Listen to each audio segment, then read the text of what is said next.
అందరికి నమస్కారం. ఇవాళ మన టాపిక్ అన్ఎంప్లాయ్మెంట్. చదువుకునేప్పుడు స్టూడెంట్స్కి పేరెంట్స్ నిజంగా చాలా సపోర్ట్ చేస్తారు. అన్ని రకాలుగా అన్ని విధాలుగా కూడా సపోర్ట్ చేస్తారు. వాళ్ళకు అన్ని సందర్భాల్లో వెన్నుదున్నగా నిలబడతారు అనమాట. కానీ కాలేజ్ అయిపోయిన తర్వాత, అంటే యూనివర్సిటీ అయిపోయిన తర్వాత, ఒకసారి చదువు అయిపోయిన తర్వాత వాళ్ళు సెటిల్ అయ్యేంత వరకు చాలా ఇబ్బందులు పడుతూ ఉంటారు.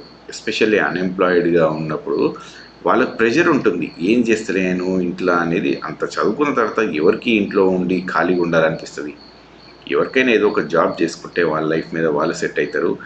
వాళ్ళ ఖర్చులు వాళ్ళు ఎలా తీసుకుంటారు, ఇంకా ఫ్యూచర్లో జరగాల్సిన కార్యక్రమాలన్నీ చేసుకుంటారన్న ఉద్దేశమే ఉంటుంది. కానీ దీనికి చాలా సందర్భాల్లో చాలా ప్రాబ్లమ్స్ డెవలప్ అవుతూ ఉంటాయి. ఎస్పెషల్లీ డెవలపింగ్ కంట్రీస్లో, ఎస్పెషల్లీ ఇంకా మన ఇండియాలోనే అయితే అధ్వానమైన పరిస్థితి ఎందుకు వస్తుంది అంటే, ఇక పొలిటికల్ సిస్టమ్ చాలా బ్యాడ్గా ఉంది. పొలిటికల్ సిస్టమ్ ఒక్కటే బ్యాడ్గా ఉందా, మరి ప్రజలు కూడా దాంట్లో భాగస్వామ్యం లేదా అంటే వాళ్ళకు కూడా ఉంది, లేదని చెప్పడానికి ఏం లేదు. ఇవన్నీ జరగడానికి కారణం ప్రజలు కూడా ఒక మేజర్ రీజనే. మనం కాదు అని అనుకుంటే అది తప్పు. ఎందుకంటే మనలో ఒక్కోలే కదా లీడర్ అయ్యేది, మనలో మంచి వాళ్ళనే కదా ఎంచుకునేది. మనం అంటే ఎంచుకున్న లీడర్ల కంటే మనమే బ్యాడ్గా ఉన్నాం అన్నట్ట మరి ఇప్పుడు ఆ పద్ధతి ప్రకారం. సో ఇవన్నీ పక్కన పెట్టేస్తే అన్ఎంప్లాయ్మెంట్కి చాలా ప్రాబ్లమ్స్ ఉన్నాయి. మరి ఈ ప్రాబ్లమ్స్ వీళ్ళు చిన్న చిన్న ప్రాబ్లమ్సే ఉన్నాయి ఎక్కువ కూడా. మరి వీటిని సార్ట్అవుట్ చేయడానికి ప్రభుత్వాలు ఎందుకు ఇంత కష్టపడుతున్నాయి అనేది మనకు పెద్ద క్వశ్చన్ మార్క్ లాగా తయారైంది. ఇవాళ నేను మీకు వీళ్ళ కష్టాలు కొన్ని రకాలుగా చెప్తాను. చూడండి ప్రజలారా, let me put it like this. ఇది చూడండి. ఇప్పుడు గ్రూప్ 1, ఓకే, గ్రూప్ 1 ఎక్స్క్యూజ్, మనము గ్రూప్ 1 వేసుకుందాం. గ్రూప్ 1 రెండు రకాలుగా ఉంటుంది. ఏంటిది? ఒకటేమో ప్రిలిమ్స్, ఇంకోటేమో మెయిన్స్, రైట్? ఈ ప్రిలిమ్స్ మొన్ననే అయిపోయింది, ఓకే, జూన్లో అయిపోయినట్టుంది. ఇక మెయిన్స్ ఏమో అక్టోబర్లో ఉంది. ఇదేమో just multiple MCQs, multiple choice questions అనమాట. ఇదేమో కొంత ఎక్స్టెన్షన్, అంటే లైక్ రైటింగ్ అట్లా వొకాబులరీ రకరకాలుగా ఎక్స్టెన్షన్ ఆఫ్ ఆన్సర్స్ ఉంటాయి. సో రిటర్న్ థియరీ టైప్లో ఉంటుంది. ఎంసీక్యూస్ ఇక్కడ గ్రూప్ 1లో ఉంటుంది. గ్రూప్ 2లో అండ్ గ్రూప్ 3లో కూడా మనకు ఎంసీక్యూస్ మాత్రమే ఉంటాయి. ఓకే, ఈ ఎంసీక్యూస్ మాత్రమే ఉంటాయి. అయితే ఈ ఎంసీక్యూస్కి వీళ్ళు ఏమడుగుతుండ్రు ఇప్పుడు ప్రస్తుతానికంటే, ఈ ఎంసీక్యూస్ ఉండే ఎగ్జామ్ ఇప్పుడు మధ్యలో వస్తున్నాయి. దేనికి? మెయిన్స్ ఎగ్జామ్స్కి మధ్యలోకి వస్తున్నాయి. లెట్స్ ఇప్పుడు ఆగస్టులో ఏమో ఉన్నట్టున్నాయి. ఇదేమో అక్టోబర్లో ఉంది కదా. వీళ్ళు ఏమడుగుతున్నారంటే, ఈ మెయిన్స్కి అడ్డు కాకుండా ఈ గ్రూప్ 2, గ్రూప్ 3ని ఒక లెట్స్ ఏ గ్రూప్ 3 ఏమో నవంబర్, గ్రూప్ 3, ఓకే, గ్రూప్ 3 ఇది డిసెంబర్లోనేమో గ్రూప్ 2 అడుగుతుండ్రు. ఇలా తప్పేం అనిపించలేదు నాకు. ఎందుకంటే చాలా ఈజీ కూడా, ఇది మంచిది కూడా ఇంకో విధంగా చెప్పుకోవాలంటే. ఎందుకంటే గ్రూప్ 3 ఎగ్జామ్ ఉంటుంది కదా, దీంట్లో 3 పార్ట్స్ ఏవో ఉంటాయి. గ్రూప్ 4లో 4 పార్ట్స్ ఉంటాయి, including Telangana history, Telangana movement అదేదో ఉంటుంది. సో ఇట్లా ఈ ఎక్స్ట్రా సబ్జెక్ట్ ఉంటుంది అనమాట. ఇన్ కేస్ ఎవరన్నా ఇక్కడ మిస్టేక్ చేస్తే కూడా ఈ నెక్స్ట్ స్టెప్ కల్లా వాళ్ళు సర్దుకొని ఇక్కడ ప్రాపర్గా ఆన్సర్స్ చేయడానికి వీలవుతుంది కదా అన్న ఉద్దేశం ఉంది. Which I don't think anything wrong in it. ఇలా ఏ ముఖ్యమంత్రికి ప్రాబ్లం ఉండద్దు, ఏ టీఎస్పీఎస్సీ చైర్మన్కి ప్రాబ్లం ఉండద్దు, ఎవరికి ప్రాబ్లం ఉండద్దు. ఎందుకంటే ఇది కామన్గా ఎవరు అండర్స్టాండ్ చేసుకున్నా ఇది ఈజీగానే ఉంది. ఎంసీక్యూస్ అన్నీ ఒకసారి, లేకుంటే ఎంసీక్యూస్ అయిపోయిన తర్వాత లైక్ ఏంటి మెయిన్స్ అండ్ ప్రిలిమ్స్ గ్రూప్ 1కి పెట్టుకోవడం అనేది, ఓకే. అట్లాంటప్పుడు మనం ఈ సీక్వెన్స్ ఫాలో అయితే నష్టం లేదు. అసలు ఈ సైకిల్ ఎప్పటికీ ఇట్నే ఉండాలి.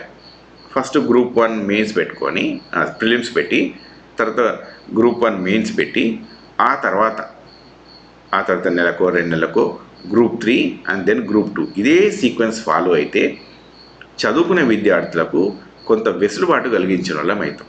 ఇందులో నష్టమేం లేదు.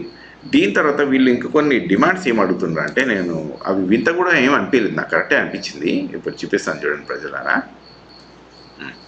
అయితే ఇక్కడ ఒక 2 రకాల జీవోలు ఉన్నాయి.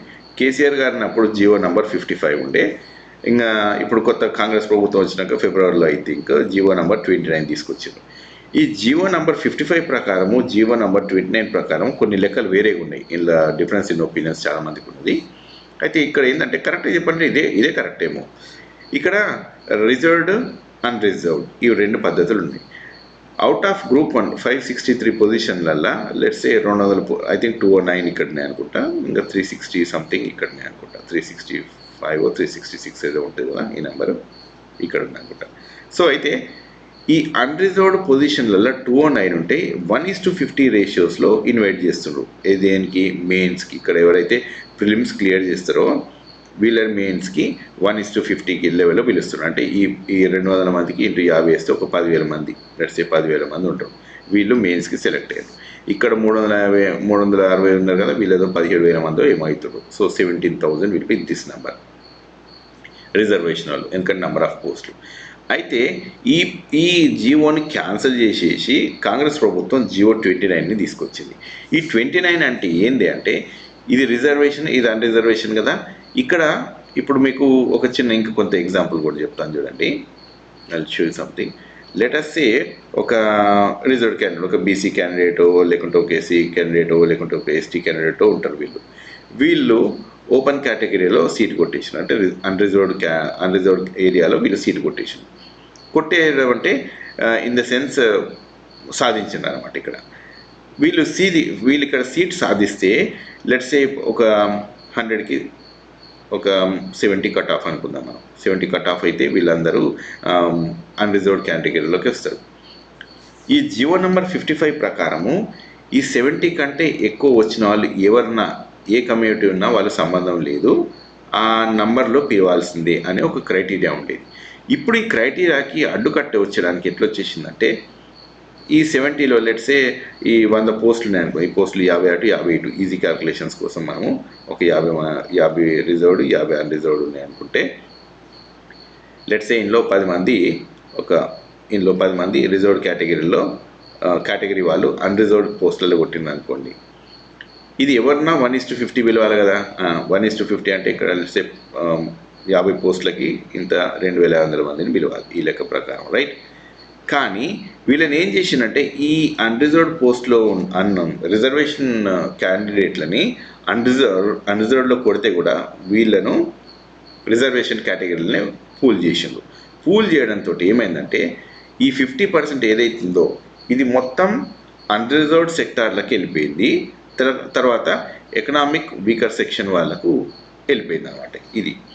సో ఈ అన్రిజర్వ్డ్ అంటే ఎవరైనా రావచ్చు, ఎవరైనా తీసుకోవచ్చు, కానీ ఈ క్రైటీరియా లేదు ఇక్కడ. It went all to economically weaker section జనాలకే వెళ్ళింది. ఎందుకంటే these people will come under this 50 criteria. ఈ 50+ ఉండే క్రైటీరియాలో వీళ్ళు ఉన్నారు కదా, ఈ క్రైటీరియాలకు వీళ్ళకే లాభం జరుగుతుంది, మిగతా వాళ్ళకి లాభం జరుగుతలేదు.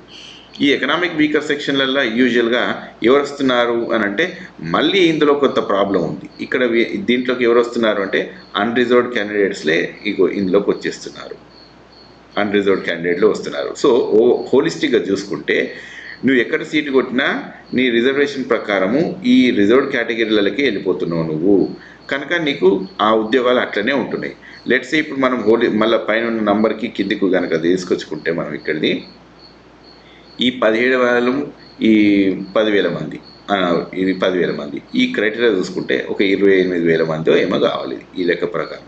ఈ 28,000ల్లో అన్రిజర్వ్డ్ ఏమో ఇంత ఉంటుండే 10,000, ఇది ఇట్లుంటుండే కదా. ఇప్పుడు ఈ క్రైటీరియా అంతా మారిపోయి ఏమవుతుందంటే మీకు ఇంకోటి చూపిస్తే చూడండి ప్రజలారా, ఈ 563 సీట్లకి ఓవరాల్గా చూసుకుంటే ఒక 28,000 అయినాయి అనుకో. ఈ 28,000ల్లో ఇంతకంటే ముందేమో అన్రిజర్వ్డ్లో 10,000 మంది ఉంటుండే, రిజర్వ్డ్లోనేమో 17,000 మంది ఉంటుండే. ఇప్పుడు ఈ క్రైటీరియా రిజర్వ్డ్ రైట్. ఇప్పుడు ఈ క్రైటీరియా దీంతో ఏమైపోయింది అంటే ఈ కొత్త జియో 29 తోటి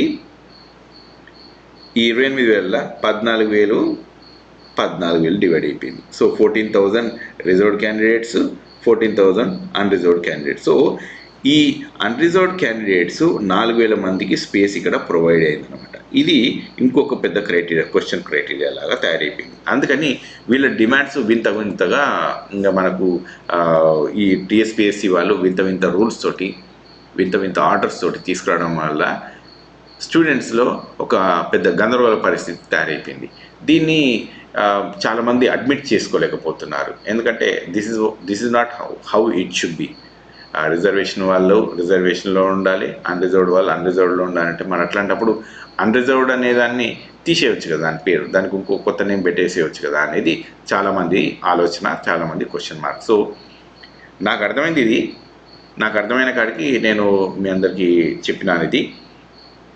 మీకు ఇంకేమైనా క్వశ్చన్స్ ఉంటే దీని కింద కమెంట్స్ చేయండి.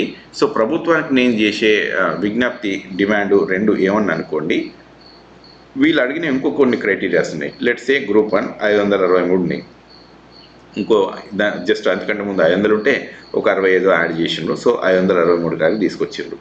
వీడి దాకా ఓకే. ఇది ఏంది గ్రూప్ 1 దానికి. గ్రూప్ 2 దానికి ఎంతో 780 ఎంతో ఉంటే వీళ్ళు 2000 చేయమన్నారు.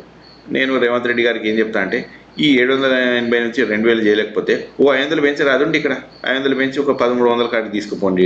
ఏమంత పెద్ద నష్టం వచ్చిందండి? ఒక 500 పెంచేస్తే భారీ నష్టం ఏం జరగదు. సో ఫైనాన్స్ డిపార్ట్మెంట్ కూడా బాగా ఇబ్బందులలో ఏముండదు. ఇప్పుడు మొన్న మీరు చెప్పినట్టే పెద్ద లోన్స్ ఇంతకుముందు లోన్స్ తీసుకున్నా ఇప్పుడు మేము తగ్గించుకుంటూ వస్తున్నాం. ఒక 35,000 లోన్లు ఇప్పుడు మేము తగ్గించుకుంటూ వచ్చినాం అంటే this is very good criteria, very good answer. అట్లాంటప్పుడు ఈ అప్పుల్ని మనము స్ట్రీమ్లైన్ చేసుకుంటున్నాం కదా, అదే పద్ధతులలో ఇందులో సగం డబ్బులు మన ఉద్యోగాలకు పెట్టేస్తే మంచిదే కదా. ఇది ఒక క్రైటీరియా ప్రకారం. ఇంకోటి క్రైటీరియా గ్రూప్ 3. గ్రూప్ 3లో ఎంతో 1300 ఏమో ఉన్న ఉద్యోగాలని వీళ్ళు 3000కి చేయమని అంటారు. 3000కి చేయకుండా దీన్ని 2000కి చేయండి. 2000 చేసినా ఓకే కదా. ఇప్పుడు మనకి ఇక్కడ డబ్బులు మిగులుతున్నాయి కదా. మనము ఎప్పుడైతే ప్రభుత్వ ఉద్యోగాలు, ప్రభుత్వ సంస్థలు బలపడతాయో మీకు టాక్సేషన్ ఇవన్నీ కూడా ఒక పద్ధతి ప్రకారం అవుతుంది. గవర్నమెంట్ కూడా అంత స్ట్రీమ్లైన్ అవుతూ ఉంటుంది. సో అట్లా స్ట్రీమ్లైన్ అవుతున్నప్పుడు ఈ మనం చేసే పని కూడా యాడప్ అవుతూ ఉంటుంది ప్రతిదానికి. సో అట్లాంటప్పుడు my best advice to you is, మీరు ఎంతో కొంత పెంచండి, నష్టం ఏం లేదు. వాళ్ళు అడిగినంత నంబర్స్ పెంచాల్సిన అవసరం లేదు. 2000 అన్న కాడ ఒక 1300 1400 దాకా చేసుకుపోండి గ్రూప్ 2 దాన్ని. గ్రూప్ 3 దాన్ని ఏమో ఇప్పుడు 3000 అడిగిండు కదా, 1300 దాన్ని ఒక 2000 కాడికి తీసుకుపోండి. అది మంచిదే. పిల్లలకు కూడా కొంత ఆశ అనేది పెరగాలి. ఎందుకంటే they also work very hard. వాళ్ళు ఉద్యోగాల కోసం వెయిట్ చేస్తూ ఉన్నారు. చాలామందికి చాలా రకాలుగా వస్తూ ఉన్నాయి. సో దీంతో వాళ్ళకు కొంత హోప్ అనేది ఏర్పడుతుంది. ఇక కేసీఆర్ ప్రభుత్వం ఉన్నప్పుడు మన అందరికి తెలిసిందే కదా, అది ఏం ప్రభుత్వం ఏమో ఇప్పుడు ఉద్యోగాలు వేసింది లేదు, ఇచ్చింది లేదు పిల్లలకు. ఇది ప్రజాపాలన అన్నప్పుడు మీరు ప్రజాపాలన లాగా చేయండి. అట్లయితేనే కొంత వర్కౌట్ మంచిగా అవుతుంది. లేకుంటే it doesn't work out so well. ఇవాళ మొన్నటిదా కేసీఆర్ని నమ్మనట్టు రేపొద్దున మిమ్మల్ని కూడా నమ్మరు ప్రజలు. సో అట్లాంటప్పుడు ఇక ఈ డిమాండ్స్ రకరకాలుగా ఉన్నాయి. మరి బీజేపీని ఎందుకు అడగలేరు, మరి ఇంకా మిగతా ప్రభుత్వాన్ని ఎన్ని రోజులు ఎందుకు అడగలేదు అంటే, సరే గతం కథ, మిగతా సంఘాలు చూద్దాం తర్వాత. ఇప్పుడైతే మీరు ఈ చిన్న క్రైటీరియాస్, డేట్ చేంజెస్ కొంచెం ఎగ్జామ్కి ఇచ్చేసి, అలాగే ఈ కొన్ని పోస్టులు అయినా కొంచెం పెంచేస్తే దే విల్ బీ హ్యాపీ. ఇంకా మీరు కూడా ప్రభుత్వంలో ఏదో ఒక మంచి పని చేసినాం అన్నట్టు ఉంటుంది. కాబట్టి దీని ముందు తీసుకుపోతే బాగుంటుందని నా personal opinion. I hope government will listen to this. Thank you very much, and we'll meet up in the next video.